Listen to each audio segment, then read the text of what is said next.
Good. All right, you guys are now. They can see you. Can they hear us? And we're hot. Yeah. We're hot too. All right. So Shannon, Hello. how do you think it went today? I think it went really well. I feel like everyone had a good time out there. For the most part, we had breeze. The race committee did some heroics, given that there was a 180-degree shift in the middle of the day. The third race was rough for sure, but there's a strong sense of community. Everyone drifting together. So overall, I think it went really well. And Where were you in that third race? at times near the front, at other times near the back. Who's to say? Actually, here's the tragic thing.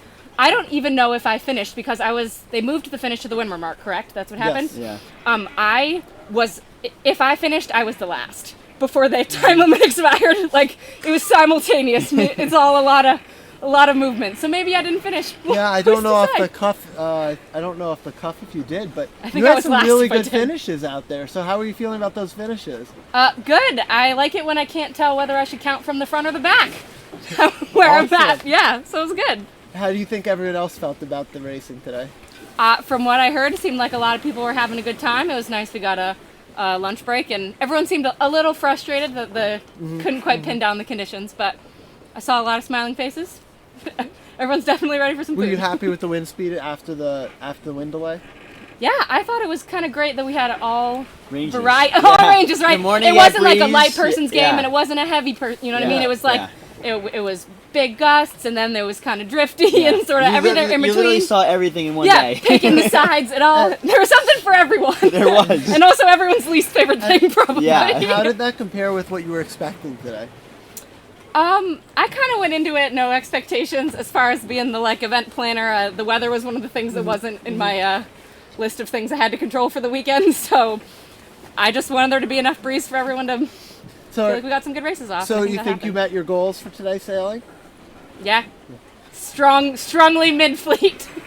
Yes. Congratulations. Thank you. Thank you. Once again, Shannon Nardi, the regatta organizer, and I think right now she is definitely in the top half of the fleet. Yes! Top half! Yo, okay, what about So- first page?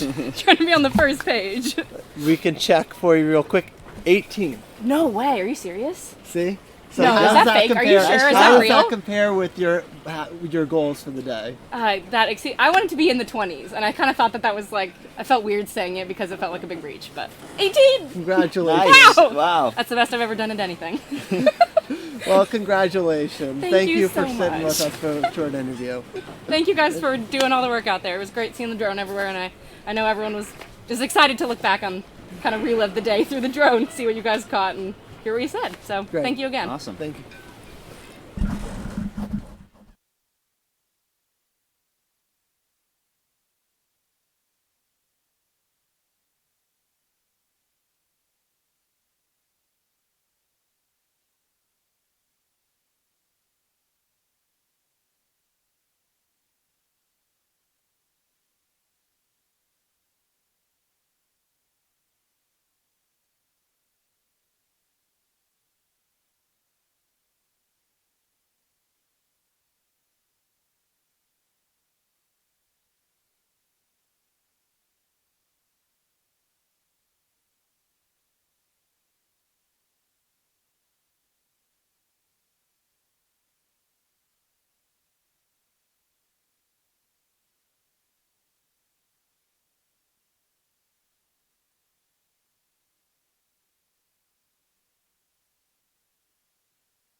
So we're here with Marguerite Kohler, who is our top competitor after day one. Surprising. So we saw as spectators, we saw you going out there, the last one off the beach by a long shot. It's kind of a Can you Kohler tell tradition. us about that? It's a Kohler tradition. It's a Kohler tradition. Yeah, you have Just- to be the last one off the beach. Absolutely. you know, a lot of competitors might say that you want to go out there and practice a little, but that would have seems been like awesome. you don't I really would've- need much practice. Oh no, though. I need practice. I forgot how to tie the gens rig, and so I was just struggling with the knots. Okay. But I got it, and then Do you think that paid off in the end today? yeah. I mean, I rigged the boat up for me, so I needed to put a gens rig. I put a very big gens rig in, and I started the day with the gooseneck back at like 20, and I had a sick like J22 Harkin ratchet block on there. Unfortunately, the ratchet didn't work, but Oh, it was no. big, so that helped. Well, you can make the repair for tomorrow. Yeah, right. Absolutely. So what happened this last race that you managed to win, where Oh. all of a sudden you were in first place and Yeah, just- that was funny. Yeah. So the moment happened when we were going back upwind the last time. As we were going back upwind, Sonia and Lindsay were ahead. I was here and Gail was here. And the boats that were coming downwind, it was Linda from Sarasota, or maybe Clearwater, I'm not sure. She was looking at me, I was looking at her, we were kind of doing that upwind, downwind chicken dance. yeah. And I just went, oh, screw it, I'll just tack and get out of here and like get away from her. And I intended to tack back because we were pretty close to laying the mark as we were. So I tacked out and just went like toot, toot, toot, a couple boat lengths and then tacked back. And all of a sudden, you know that awesome feeling you get when Yeah. you're like, I'm free. Yeah, Like yeah. no one was on me, and I just went, oh, this is excellent. And then I started sailing, so I still had Gail. And I have like the worst short-term memory, so I don't really remember exactly what happened play by play. But it wound up being myself and Gail, and then Sonia and Lindsay were kind of over here, and all of a sudden we realized it's just us. And I had so much fun sailing with her. Gail sails so well, and It's hard to beat Gail for sure. yeah, well, she sails well. So we were going upwind, and like there were these little headers that would come in, these little ships, and all of a sudden there was just this like little header that just popped in. And I got it, and I looked over at Gail, and I'm like, oh, maybe she has it too. And she we both kind of spoke without speaking, Yeah. and just tacked at the same time. And we're like, we'll just ride this, and we'll just try and keep going, and then tacked back, and there were a couple of those, and the next thing you know, that was it. So we actually were following with the drone. We were actually following with the drone at one point, and we were watching from above, at you and her and how you guys were doing that a little bit. And we saw at one point that we were over you, and we saw the front of your sail luff a little, and as soon as that happened, we saw you go right over and tack.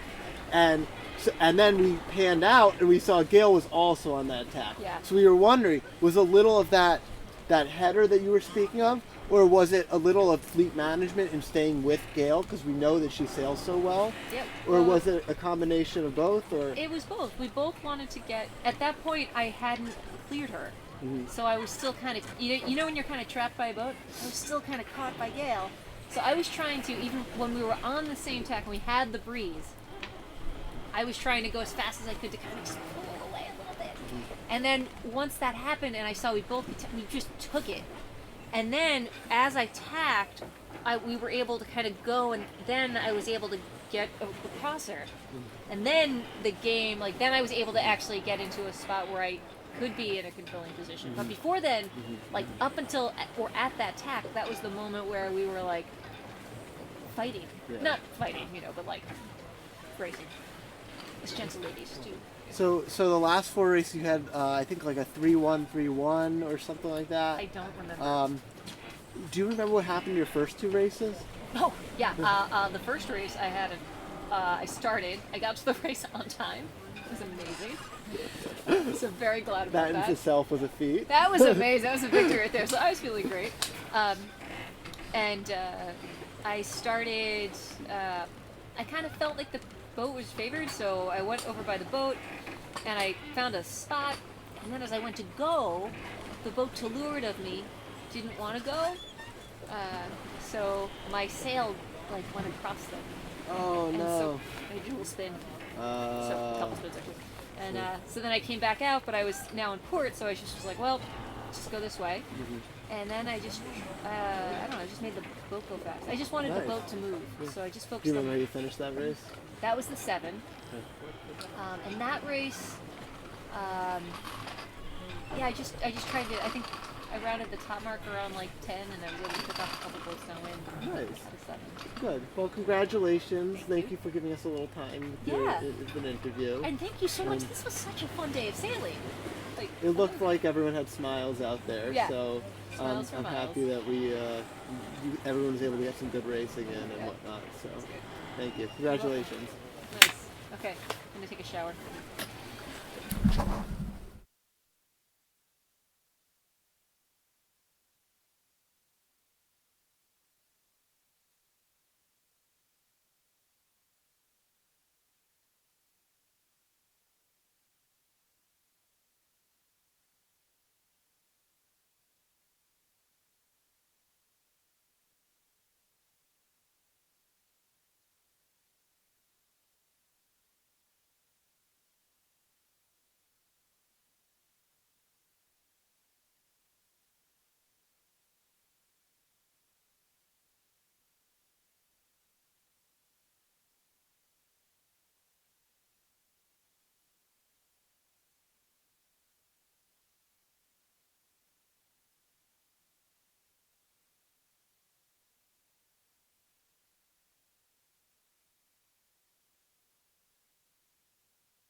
I'm here with Bill Brangeford, a former North American champion who was out on the water today on some of the committee boats. And where were you on the water today? I was on the crash boat for the first part of the day and the gate boat for the second part of the day.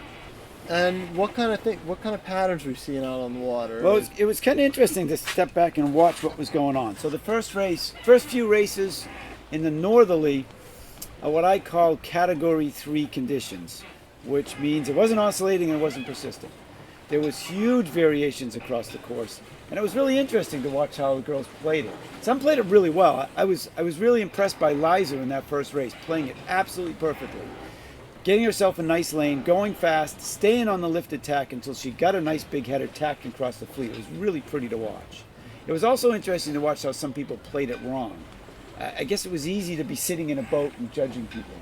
You know, that's what I kept saying to myself. Like, you're being hard on some of these people, but like that's because it's easy to sit here and judge when you're not on a boat yourself. You know? Absolutely. You know? But it was, and then when the wind went south, it was a whole different situation. Boat speed mattered more. The starts. Whoever came out of the start with a clear lane and was able to play the shifts and use their speed really jumped out in front. Marguerite was awesome.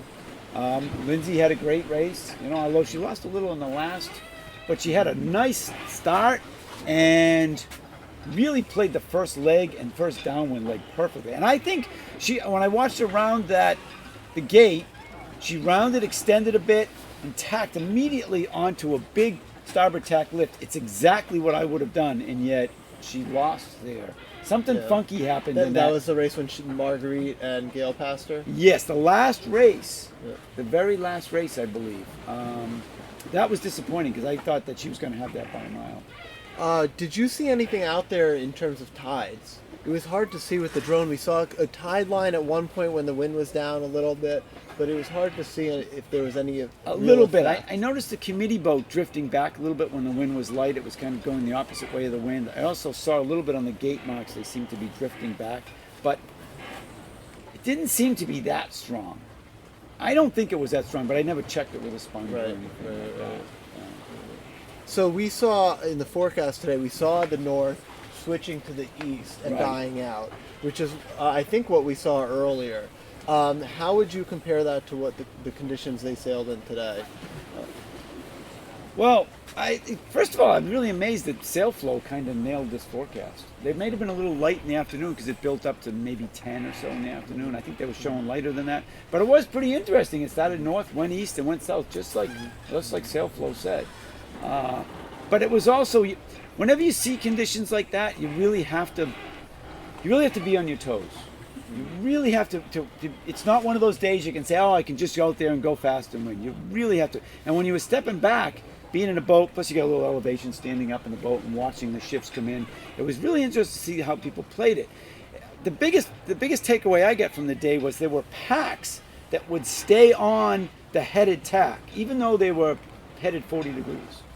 And one boat would tack off and be almost pointing at the mark, and the other 4 or 5 boats would be all lined up on each other, way headed, and nobody went. I was really surprised by that. But maybe that happens more than we think. It's just easy to be sitting up high in a boat looking down and saying, wow, that looks dumb.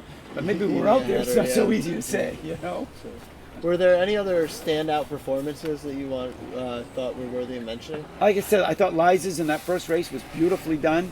Marguerite had some great races in the afternoon. She had good solid starts, mostly up by the boat, would kind of punch out and use some good speed, and then just sailed, I would say, just sailed smart, just stayed on the lifted tack and went pretty fast. You also seemed to be going well downwind.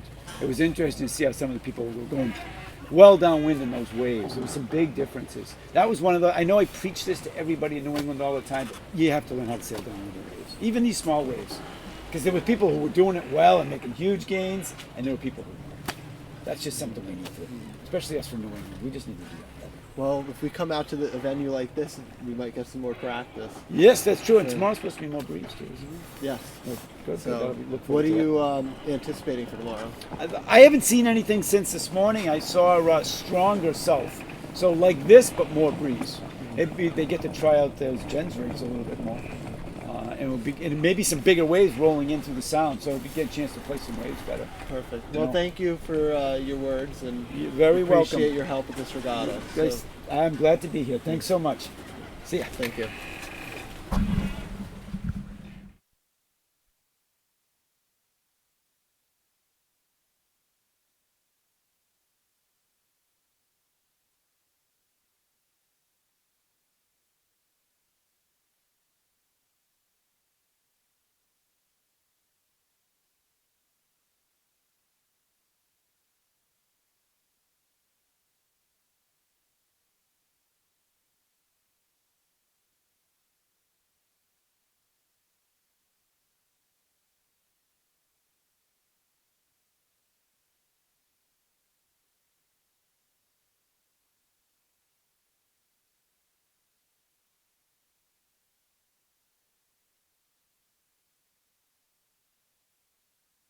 What's up? All right, thank you everybody for tuning in today. The live broadcast was brought to you by Lift and See. We look forward to an exciting day tomorrow. Racing starts at 9:30, and we had on the broadcast team Paul Dearsey, who left already. Me, Will Kresick, USCA president, and Yukon Sailing alum. Brian Cracon from Lifton Sea. Peter Giuliano from Lift and See. Now we look forward to seeing you tomorrow. Just log on to our YouTube channel and look for the new live stream coming up tomorrow. Great. Thanks a lot, guys. Have a good Talk one. to you tomorrow.